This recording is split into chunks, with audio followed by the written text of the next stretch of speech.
Squarespace has finally made a way for us to be able to hide the headers and footers from any page on the website with no code.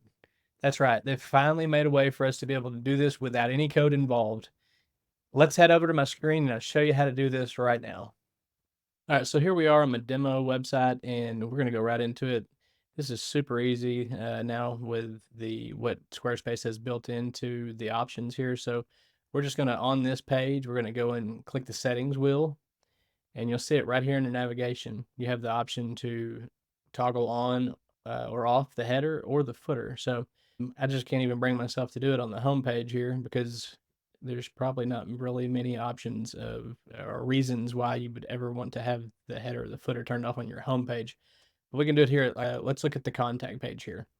So same thing, navigation, turn the header off, turn the footer off, save, and then let's go over and look at that contact page.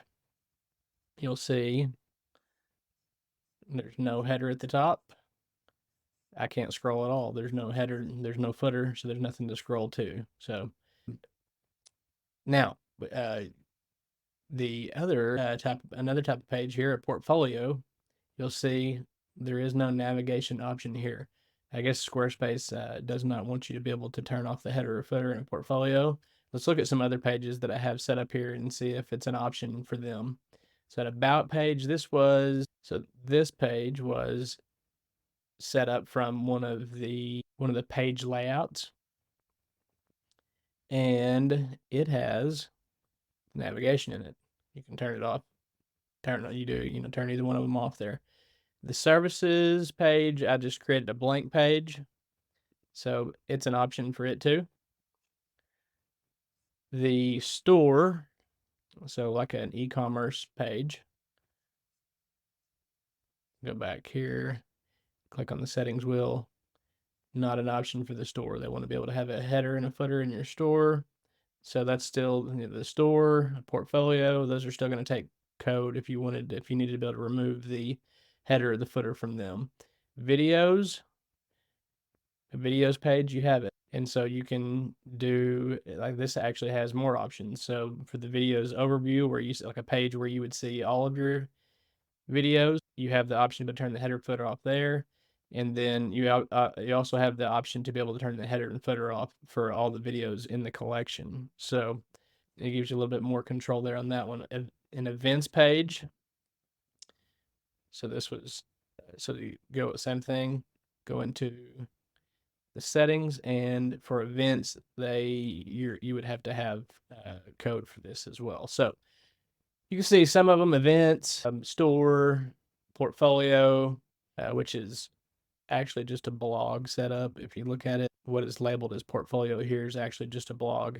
Let's add an actual portfolio here and see what it does. Okay. Enter.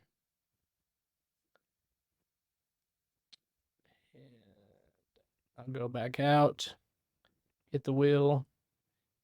Portfolio is a lot like a blog. It doesn't want to have, you'd have to add code to be able to get this to hide the header and footer too. So as you can see, most of these pages that you're going to use now, they do have the option. Some of them that are a little bit more specific purpose are going to still need code, but what a great improvement by Squarespace to be able to have this to where you can just toggle it on or off. And like on this contact page, have no header, no footer. You could have just a footer. We can go back in and make it to where this has just a header,